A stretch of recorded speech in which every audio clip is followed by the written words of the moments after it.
राज्यामध्ये काम केलंय त्याबद्दल पण ते तुम्हाला माहिती सांगते। आणि सुरुवातीला आम्ही मंगळवेढाचं डोंगर गाव घेतलंय। मी जसं 24 गावांचा प्रश्न म्हणाली, हे 24 गावांमधली सुरुवातीला आम्ही डोंगर गाव घेतलंय। त्या डोंगर गावात मोठं तलाव आहे, तिथे आता पाणी नाही आहे, कोरड पडले, तिकडे पुन्हा एकदा पर्कोलेशन। नमस्कार सोलापूर। येत्या 5 वर्षात सोलापूर जिल्हा दुष्काळ मुक्त करण्यासाठी विविध मार्गाने प्रयत्न करू असे प्रतिपादन सोलापूरचे खासदार प्रणिती शिंदे यांनी डोंगरगाव येथे केले। तसेच सोलापूर लोकसभा मतदारसंघातील दुष्काळ प्रश्न सोडवण्याचे आश्वासन खासदार प्रणिती शिंदे यांनी दिले होते। दिलेल्या आश्वासनाची वचनपूर्ती करण्यासाठी वचनपूर्तीचे पहिले पाऊल म्हणून येत्या 5 वर्षात सोलापूर जिल्हा दुष्काळ मुक्त करणार असल्याचे अभिवचन खासदार प्रणिती शिंदे यांनी दिले। प्रणिती शिंदे या डोंगरगाव येथील साठवण तलावाच्या खोदाईच्या कामाच्या शुभारंभ प्रसंगी बोलत होत्या। यावेळी EFI या संस्थेचे संस्थापक अरुण कृष्णमूर्ती, काँग्रेस कमिटीचे जिल्हा कार्याध्यक्ष नंदकुमार पवार, काँग्रेस तालुका अध्यक्ष प्रशांत साळे, ॲडव्होकेट रविकिरण कोळेकर, ॲडव्होकेट दत्तात्रय खडतरे यांच्यासह स्थानिक नागरिक मोठ्या संख्येने उपस्थित होते। यावेळी खासदार शिंदे म्हणाले की आज या कामाचा शुभारंभ करण्यात आला असून येत्या 5 तारखेपासून सोलापूर जिल्ह्यासह दुष्काळ पट्ट्यातील मंगळवेढा तालुक्याच्या 24 गावातील सर्व जलसंधारणाच्या कामाला सुरुवात केली जाणार आहे। माझ्या प्रयत्नातून मोहोळ, मंगळवेढा, अक्कलकोट तालुक्यात दुष्काळी भागातील चेन्नई येथील एन्व्हायरमेंट फाउंडेशन ऑफ इंडिया या संस्थेच्या वतीने अंतर्गत जलसंधारणाची कामे केल्या जाणार आहेत।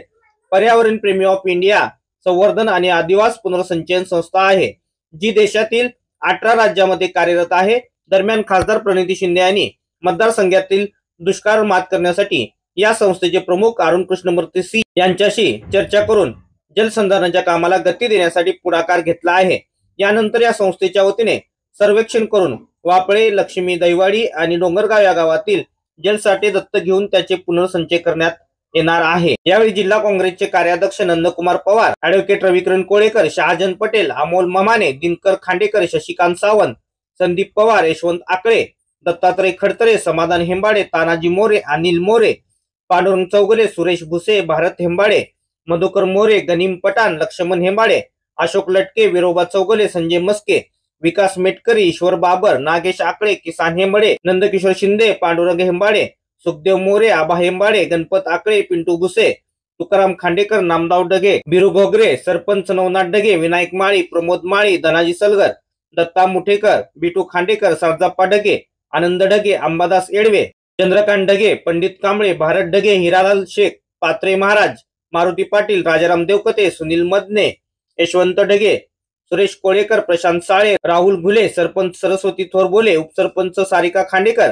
चंद्रकांत पुजारी, भीमराव कांबळे, दत्तात्रय कांबळे, भीमराव सांगोलकर, सौरभ कांबळे, रोहिदास कांबळे, मारुती कांबळे, हनुमंत सप्ताळे, राजू कांबळे, शशांक थोरबोले, लता कोळेकर, शारदा देवी कांबळे, पंडितराव कांबळे, कमल बनसोडे, जयश्री कांबळे, गणेश शिलेदार, तलाठी जानकर, ग्रामसेवक शिवशरण, प्रभाकर खांडेकर, पोलीस पाटील जितोबा कांबळे, शंकर कोकरे, खंडू वरे, शंकर लेंगरे, दत्ता गवळी, नाना सोकोळेकर, पांडुरंग नवत्रे, भास्कर कांबळे आणि ग्रामस्थ सह महिला उपस्थित होते।